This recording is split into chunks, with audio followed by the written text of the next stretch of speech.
Ever wondered what happens if your spouse ignores divorce papers? You're not alone. Once served, they have 30 days to respond. If they don't, you can proceed with a default divorce, granting your request without their input. A default divorce is a powerful tool.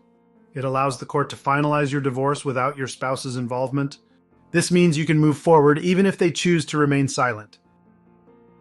If your spouse doesn't respond, it's time to file a request to enter default, FL 165.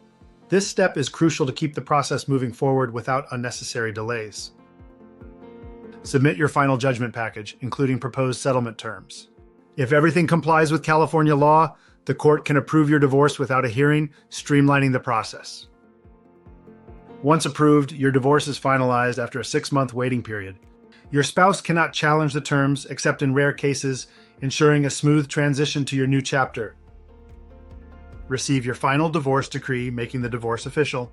This document is your key to moving forward, free from the constraints of an unresponsive spouse. At Divorce 661, we manage all default divorce paperwork, ensuring accuracy and compliance. Our flat fee pricing means no expensive attorney fees, making the process affordable and stress-free. Finalize your divorce remotely with our 100% online service. Visit divorce661.com for a free consultation and expedite your divorce process today. Let's make your new beginning a reality.